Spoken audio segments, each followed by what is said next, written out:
నిజం చేసిన నాటి ప్రధానమంత్రి శ్రీ మన్మోహన్ సింగ్ గారికి, నాటి యూపీఏ చైర్పర్సన్ శ్రీమతి సోనియా గాంధీ గారులకు తెలంగాణ సమాజం తరఫున ప్రత్యేక కృతజ్ఞతలు తెలుపుతూ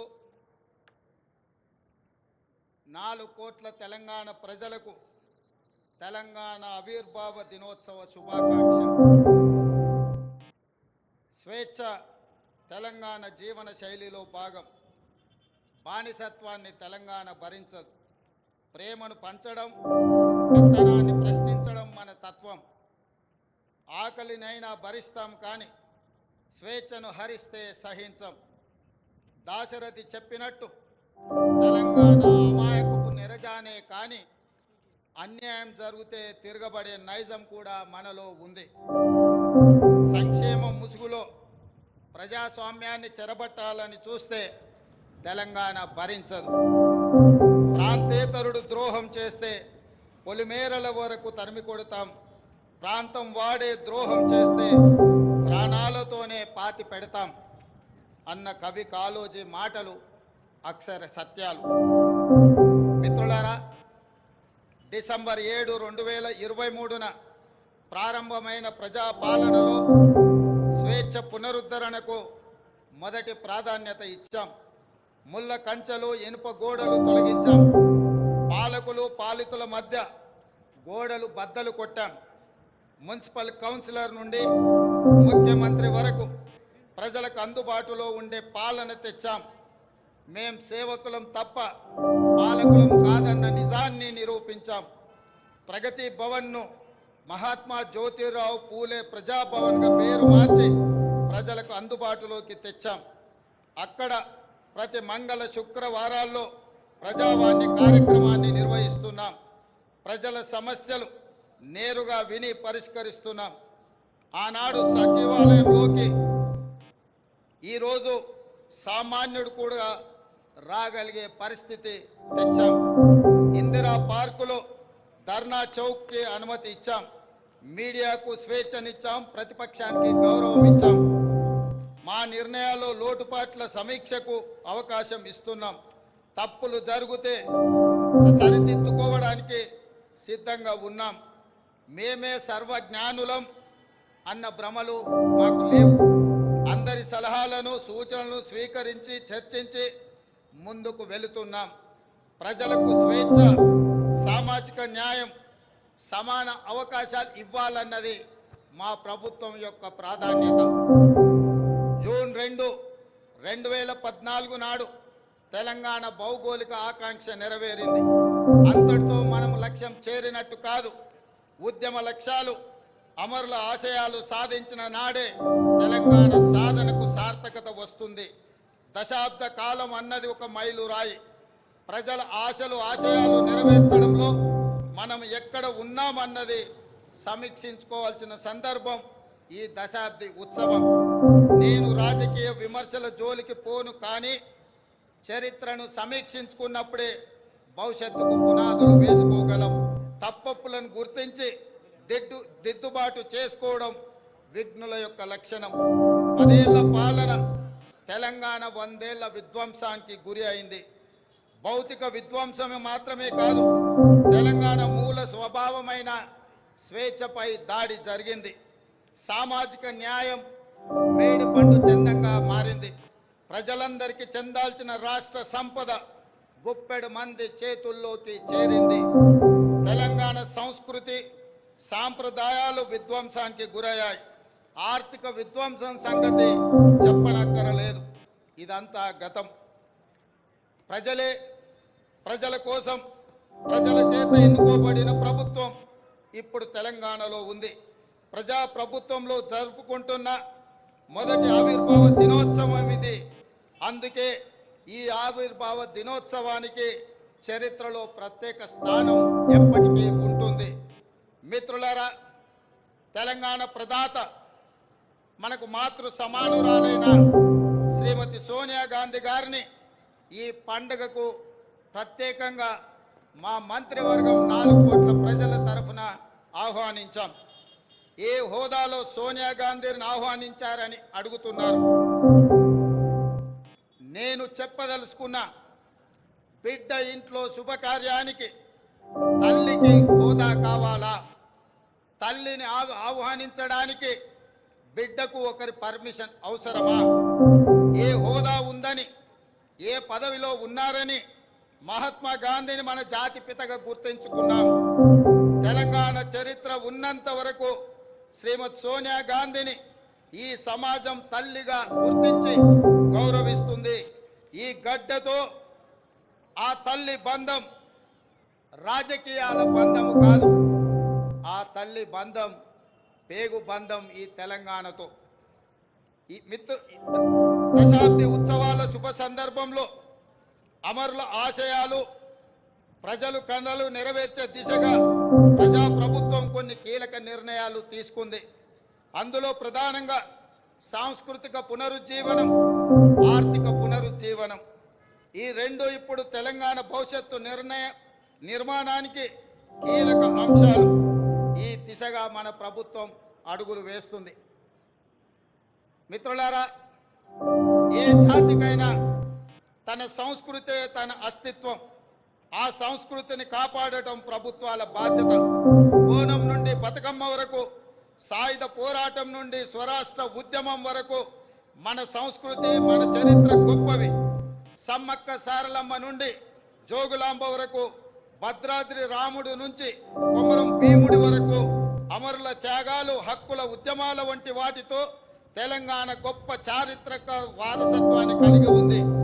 ఈ సంస్కృతిని, చరిత్రకు పునరుజ్జీవనం జరగాలి. తెలంగాణ వచ్చి 10 ఏళ్ళైనా ఇప్పటికి మన రాష్ట్ర గీతము లేదు. ఉద్యమ కాలంలో ఉవ్వెత్తున స్ఫూర్తిని రగల్చిన జయ జయ హే తెలంగాణ జననీ జయ కేతనం గేయమే మన రాష్ట్ర అధికార గీతం కావాలని ఆనాడు ఆశించాం. సహజ కవి అందశ్రీ రచించిన ఈ గేయం మన రాష్ట్ర గేయంగా ఉంటుందని విశ్వసించాం.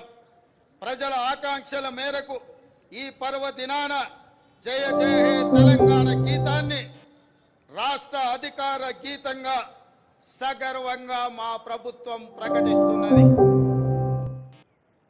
చిహ్నం ఒక జాతి చరిత్రకు అద్దం పడుతుంది. జాతి చరిత్ర మొత్తం నిక్షిప్తమై ఉండేది చిహ్నంలో మాత్రమే. తెలంగాణ అంటే ధిక్కారం, తెలంగాణ అంటే పోరాటం. రాష్ట్ర అధికారిక చిహ్నంలో అది ప్రతిబింబించాలి. ఆ దశగా ప్రజాప్రభుత్వం నూతన చిహ్నాన్ని రూపొందించే పనిలో ఉంది. వివిధ వర్గాల నుంచి వచ్చిన సూచనలు, సలహాలు పరిగణలోకి తీసుకొని రాష్ట్ర నూతన చిహ్నాన్ని రూపొందించే పనిలో ఉన్నాం. అదేవిధంగా మిత్రులారా, ఉద్యమ సమయంలో ప్రజలు టీజీ అనే ఇంగ్లీష్ అక్షరాలను తెలంగాణకు సంక్షిప్త అక్షరాలుగా నిర్ధారించారు. యువత తమ గుండెలపై టీజీ అని పచ్చబొట్లుగా పొడిపించుకున్నారు.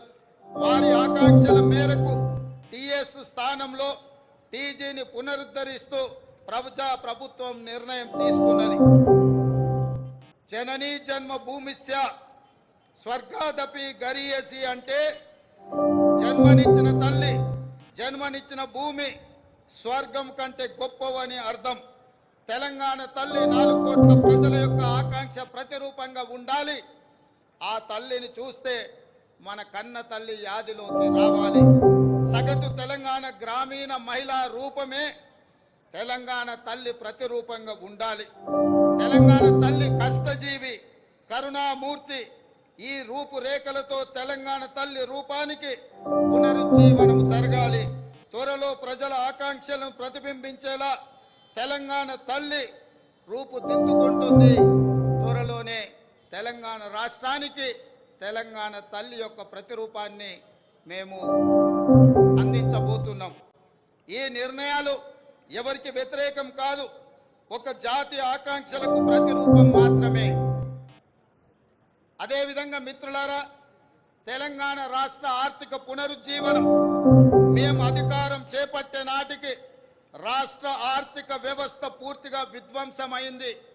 7 లక్షల కోట్ల రూపాయల అప్పుల ఊబిలో తెలంగాణ కూరుకుపోయింది.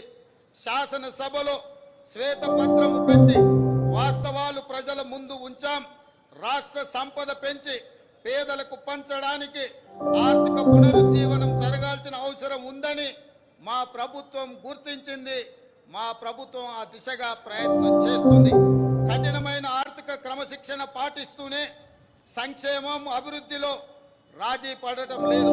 ప్రభుత్వ ఉద్యోగులు పెన్షన్లకు మొదటి తారీఖునే వేతనాలు ఇవ్వడం జరుగుతుంది. అదేవిధంగా మిత్రులారా, గ్రీన్ తెలంగాణ 2050 స్వల్పకాలిక ఆలోచనలు కాదు, దీర్ఘకాలిక ప్రణాళికలతో భవిష్యత్తుకు పునాదులు వేస్తున్నాం. మొత్తం తెలంగాణకు గ్రీన్ తెలంగాణ 2050 మాస్టర్ ప్లాన్ తయారు చేస్తున్నాం. రాష్ట్రాన్ని 3 జోన్లుగా విభజిస్తున్నాం. హైదరాబాద్ ఔటర్ రింగ్ రోడ్డు పరిధిలో ఉన్న ప్రాంతాన్ని అర్బన్ తెలంగాణగా, ఔటర్ రింగ్ రోడ్డు నుంచి రీజనల్ రింగ్ రోడ్డు మధ్య ప్రాంతాన్ని సబర్బన్ తెలంగాణగా, రీజనల్ రింగ్ రోడ్డు నుండి తెలంగాణ సరిహద్దుల వరకు ఉన్నది గ్రామీణ తెలంగాణగా నిర్ధారించాం. ఈ 3 జోన్లలో ఎక్కడ ఎలాంటి అభివృద్ధి జరగాలి, ఎక్కడ ఏ రకమైన మౌలిక సదుపాయాల కల్పన జరగాలన్నది ఈ మెగా ప్రణాళికలో విస్పష్టంగా తొందరలోనే ప్రకటిస్తాం. హైదరాబాదు నగరానికి ఒకనాడు తలమానికం మూసీ నది. ఈనాడు మూసీ ఒక మురికి కూపంగా తయారవుతే దానిని సుందరీకరించి, మూసీ సుందరీకరణ ద్వారా ఈ హైదరాబాదు నగరాన్ని ప్రపంచ చిత్రపటంలోనే ఒక విశ్వ నగరంగా మార్చడానికి ఈనాడు మా ప్రభుత్వం కార్యాచరణను చేపడుతుంది. మూసీ సుందరీకరణ పథకం ద్వారా పరివాహక ప్రాంతాన్ని ఉపాధి కల్పన జోన్గా తీర్చిదిద్దబోతున్నాం. ఈ పథకానికి ఇప్పటికే 1000 కోట్ల రూపాయలు కేటాయించాం. హైదరాబాద్ బ్రాండ్ ఇమేజ్ని ఈ పథకం మరో స్థాయికి తీసుకెళ్తుందనడంలో సందేహం లేదు. పర్యాటకం, ఆర్థికం, పర్యావరణం ఈ 3 కోణాలు ఇందులో ఉన్నాయి. ఎగువన ఉన్న ఉమ్మడి రంగారెడ్డి, దిగువన ఉన్న ఉమ్మడి నల్గొండ జిల్లాలో సాగునీటి వనరుగా కూడా మూసి ఉపయోగపడుతుంది. ప్రజల అవసరాలకు తగ్గట్టు మెట్రో విస్తరణ ప్రణాళికలను ప్రకటించాం. రీజనల్ రింగ్ రోడ్డు త్వరితగతిన పూర్తికి ప్రయత్నిస్తాం. తక్కువ ఖర్చుతో ఎక్కువ నీరు ఇవ్వగలిగే సాగునీటి ప్రాజెక్టులకు తొలి ప్రాధాన్యత ఇవ్వడం జరుగుతుంది. రాష్ట్ర ఆర్థిక పునరుజ్జీవానికి అవసరమైన అన్ని నిర్ణయాలు తీసుకోవడం జరుగుతుంది. అన్నిటికంటే ముఖ్యంగా మిత్రులారా, ఈనాడు తెలంగాణ రాష్ట్రాన్ని ముఖ్యంగా ఆనాడు ఉద్యమంలో ఉవ్వెత్తున పాల్గొన్న తెలంగాణ యువత ప్రభుత్వాల నిర్లక్ష్యం వల్ల ఈనాడు డ్రగ్స్ మహమ్మారి వైపు, గంజాయి వైపు మళ్ళీ ఈరోజు తెలంగాణ సమాజాన్ని నిర్వీర్యం చేసే కుట్ర జరుగుతుంది. అందుకే తెలంగాణలో డ్రగ్స్ అన్న మాట వినిపించడానికి వీలు లేదని మేము సంకల్పించాం. డ్రగ్స్, గంజాయి విషయంలో ప్రభుత్వం అత్యంత కఠినంగా వ్యవహరిస్తుంది. టీ-న్యాప్కి పూర్తి సహకారం, స్వేచ్ఛను ఇస్తున్నాం. అవసరమైన నిధులు ఇస్తున్నాం. డ్రగ్స్ విషయంలో ఎంతటి వారు ఉన్నా వదిలే సమస్య లేదు. ఈ విషయంలో వ్యక్తిగతంగా నేను చాలా పట్టుదలతో ఉన్నాను. మన భవిష్యత్తు, యువత భవిష్యత్తుకు సంబంధించిన ఈ అంశం, అందుకే ఉక్కు పాదంతో అణిచివేయాలని మా ప్రభుత్వం సంకల్పించింది. డ్రగ్స్ ఫ్రీ తెలంగాణ ప్రభుత్వ పరంగానే కాదు, వ్యక్తిగతంగా నేను ఎంతో ప్రాధాన్యతను ఇస్తున్నాను. అదేవిధంగా మిత్రులారా, ప్రజాపాలన ప్రజల వద్దకు చేర్చాలన్నది మా ఆలోచన. ఇందిరమ్మ గ్రామ సభల ద్వారా 2023 డిసెంబర్ 28 నుండి 2024 జనవరి 6 వరకు అభయహస్తం గ్యారంటీలను అమలుకు దరఖాస్తులను స్వీకరించాం. మహాలక్ష్మి, ఇందిరమ్మ ఇల్లు, గృహజ్యోతి, చేయుత, రైతు భరోసా పథకాల కోసం 1,28,00,000 మంది దరఖాస్తులు పెట్టుకోవడం జరిగింది. ఇందులో డూప్లికేట్ దరఖాస్తులు మినహాయించగా 1,09,000 దరఖాస్తులు మిగిలాయి.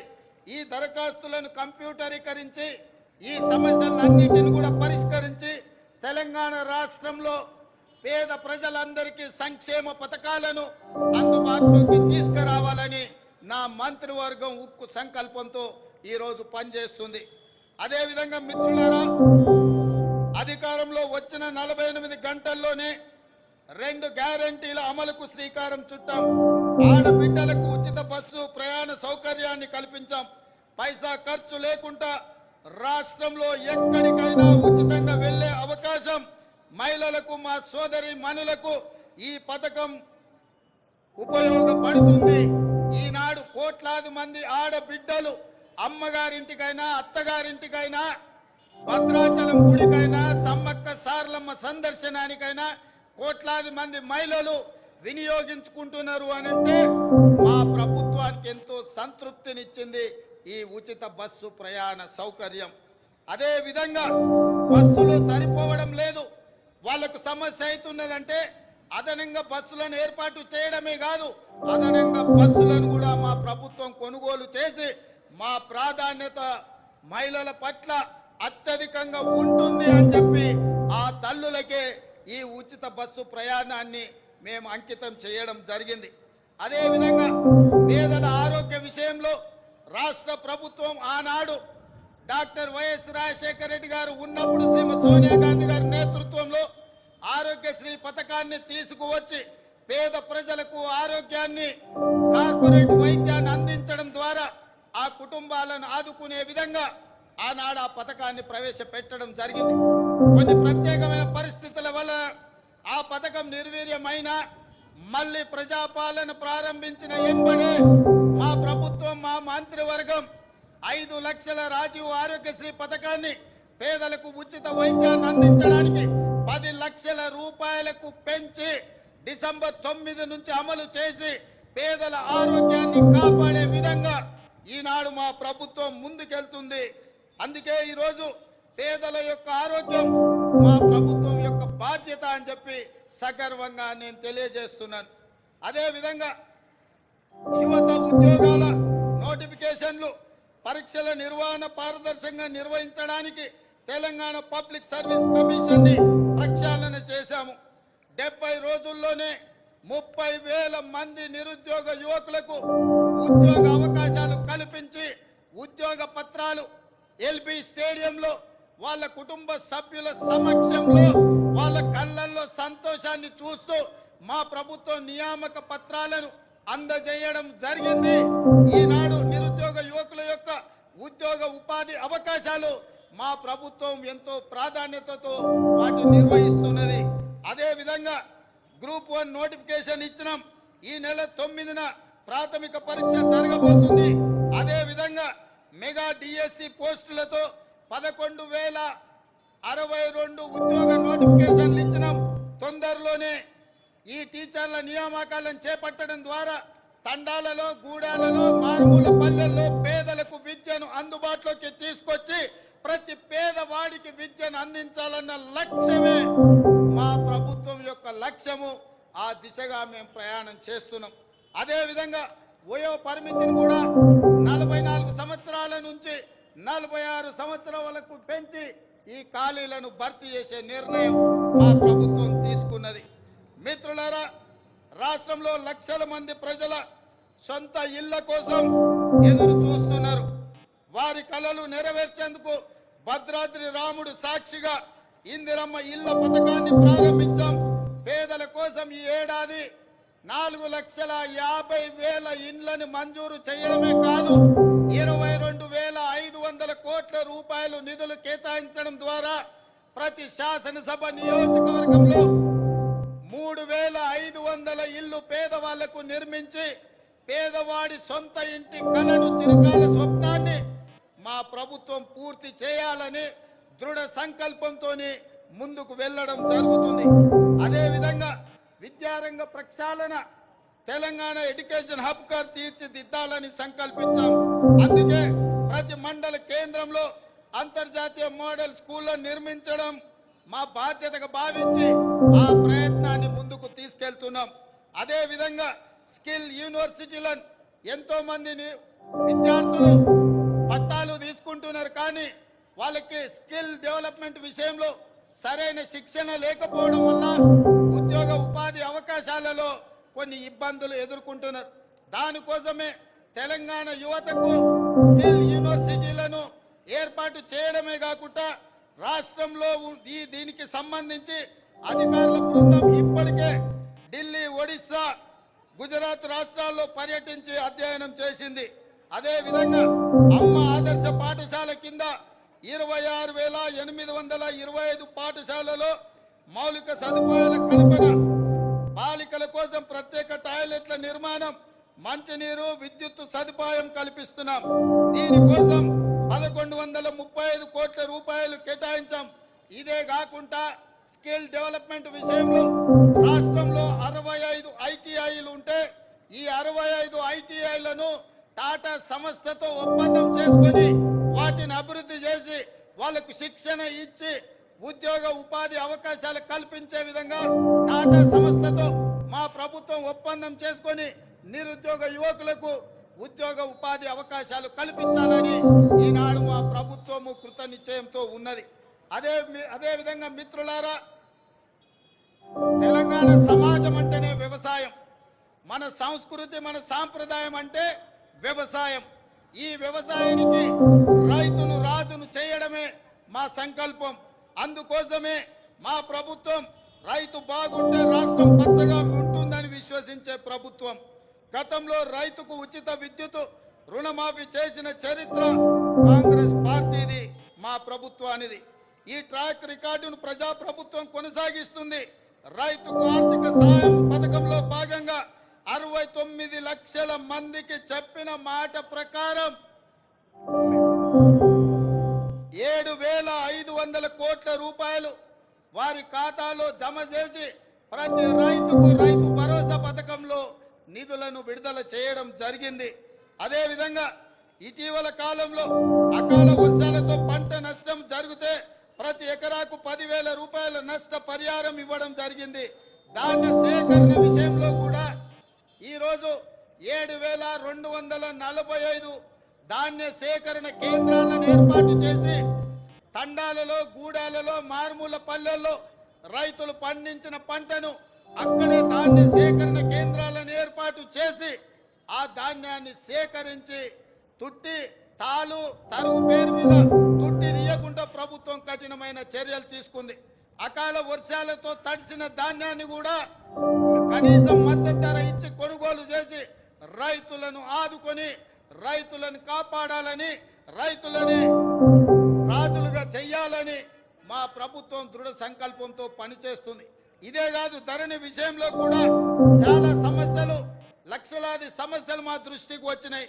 వాటిని పరిష్కరించడానికి ధరణి విషయంలో కూడా ఒక కమిటీని ఏర్పాటు చేసి ప్రతి సమస్యను పరిష్కరించి ధరణిలో జరిగిన లోపాలను సరిదిద్ది ప్రతి రైతుకు, ప్రతి వాడికి మేలు జరిగే విధంగా ధరణి ప్రక్షాళన కార్యక్రమాన్ని మా ప్రభుత్వం తీసుకొని ముందుకు వెళ్తుంది. అదేవిధంగా మిత్రులారా, రాష్ట్రంలో విద్యుత్ సరఫరా నిరంతరాయంగా 24 గంటలు అందిస్తున్నామని చెప్పడానికి నేను గర్వపడుతున్నాను.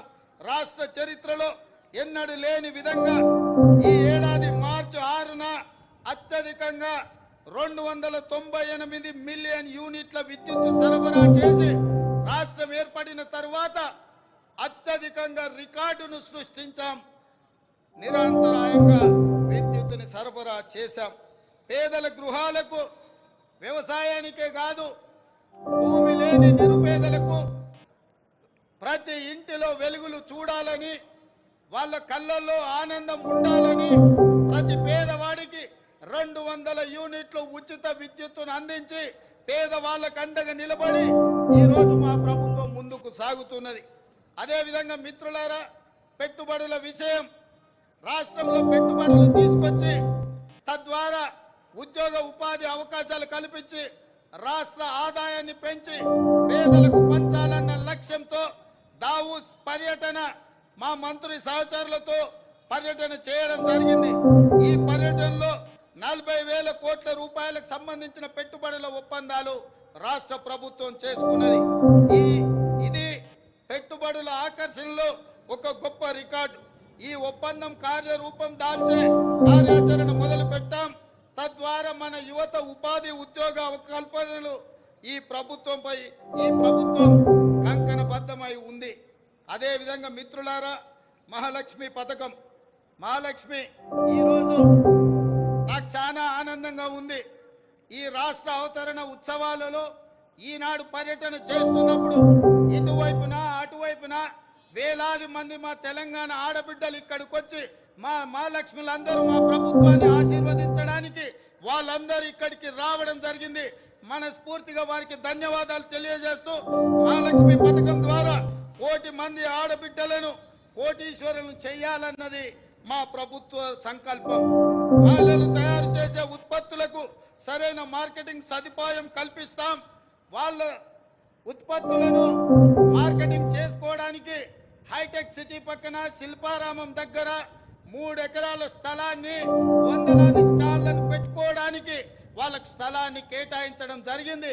ఏ ప్రాంతంలో అయితే విప్రో, ఇన్ఫోసిస్, ఐటీ కంపెనీలు ఉన్నాయో ఆ పక్కనే మా ఆడబిడ్డలకు గ్రామీణ ప్రాంతాలలో వారు చేసిన ఉత్పత్తులను అమ్ముకోవడానికి శిల్పారామం పక్కన 3 ఎకరాల స్థలాన్ని కేటాయించాం.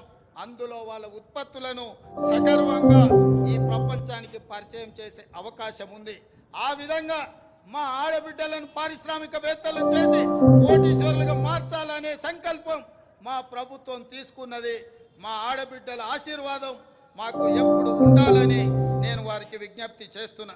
ఇదే కాదు, ఈనాడు వంటలో ఇల్లాలు సంపాదించిన సొమ్ము సిలిండర్కే ఖర్చు అవుతున్నది. కాబట్టి 1200 రూపాయలు ఉన్న సిలిండర్ను ఈనాడు 500 రూపాయలకి ఆడబిడ్డలకు అందించడం ద్వారా ఆడబిడ్డల కళ్ళల్లో కన్నీళ్లు రావద్దు, ఆ కుటుంబాలు సంతోషంగా ఉండాలి, ఆడబిడ్డలకు అండగా నిలబడాలని 500 రూపాయలకే ఈనాడు మా ప్రభుత్వం సిలిండర్ అందించడం జరుగుతుంది. అదేవిధంగా మిత్రులారా, తెలంగాణ ముందు పలు సవాళ్లు కూడా ఉన్నాయి.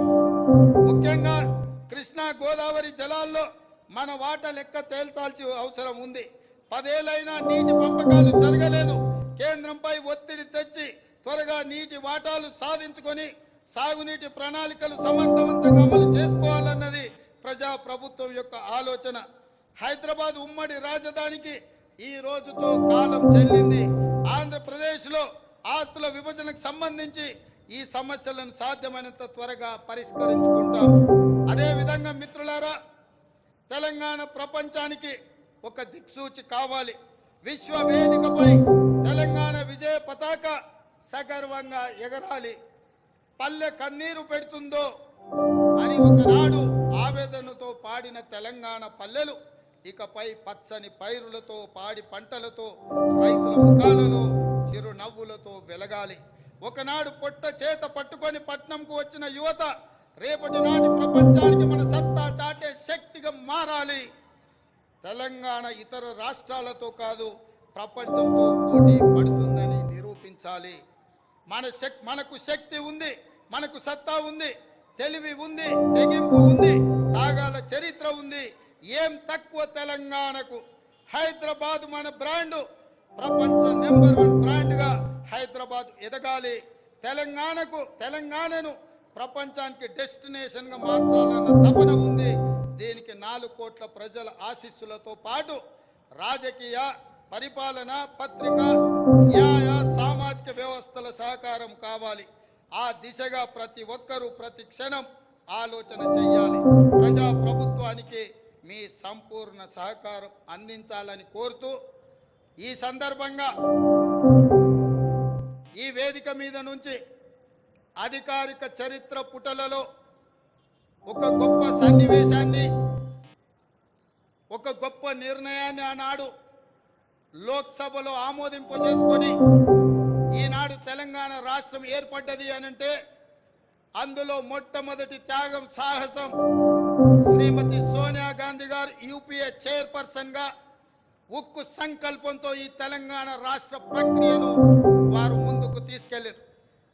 రెండవ బాధ్యత బాబు జగజీవన్ రామ్ గారి సుపుత్రిక శ్రీమతి మీరా కుమారి గారు లోక్సభ స్పీకర్గా, మహిళగా, ఒక కన్న తల్లిగా పిల్లలను కోల్పోతే ఆవేదన ఎట్లుంటుందో తెలిసిన అమ్మగా మీరా కుమారి గారు సంపూర్ణమైన సహకారాన్ని అందించి ఆనాడు తెలంగాణ బిల్లును లోక్సభలో ఆమోదించడంలో అత్యంత క్రియాశీలక బాధ్యత వారు పోషించారు. వీరే కాదు, ఆనాటి భారతీయ జనతా పార్టీ నాయకురాలు, ప్రతిపక్ష నాయకురాలుగా శ్రీమతి సుష్మా స్వరాజ్ గారు ఆనాడు లోక్సభలో ప్రతిపక్ష నాయకురాలుగా సంపూర్ణంగా సహకరించి తెలంగాణ బిల్లును ఆమోదింపజేసుకొని రాష్ట్ర ఏర్పాటు ప్రక్రియలో వారు కూడా సంపూర్ణమైన సహకారాన్ని అందించరు. ఈ వేదిక మీద అందుకే తెలంగాణ నలుమూలల నుంచి తరలి వచ్చిన వేలాది మంది మా ఆడబిడ్డల సాక్షిగా శ్రీమతి సోనియా గాంధీ గారికి, మీరా కుమారి గారికి, సుష్మా స్వరాజ్ గారికి తెలంగాణ 4 కోట్ల ప్రజల తరఫున వారికి కృతజ్ఞతలు తెలియజేస్తున్నా. ఈ తెలంగాణ చరిత్ర పుటలలో మీ త్యాగాలు, మీ గొప్ప నిర్ణయం ఎప్పటికీ ఉంటుందని భావిస్తూ మీ అందరి దగ్గర సెలవు తీసుకుంటున్నా. జై తెలంగాణ, జై జై తెలంగాణ. ధన్యవాదాలు మిత్రులారా. Thank you so much, Honorable Chief Minister, sir. Equal opportunities, social justice is the essence of our government. మన రాష్ట్రం ప్రపంచానికి ఒక దిక్సూచి కావాలన్న తెలంగాణ ఆవిర్భావ దినోత్సవ స్ఫూర్తిమంత సందేశాన్ని అందించిన గౌరవ ముఖ్యమంత్రి వర్యులు రేవంత్ రెడ్డి గారికి ధన్యవాదాలు, నమస్సులు, రాష్ట్ర ప్రజలందరి శుభాకాంక్షలు.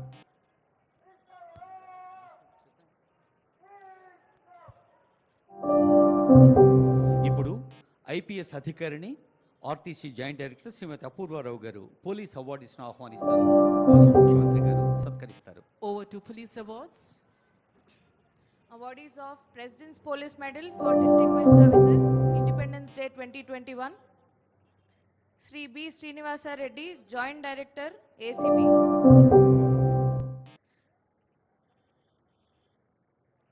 Awardees of President's Police Medal for Distinguished Services, Republic Day 2022. Sri Chako Sunny, Commandant 8th Battalion, TGSP.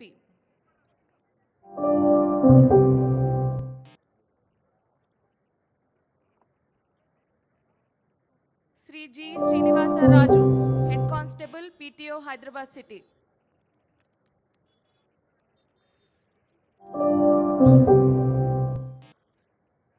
Awardees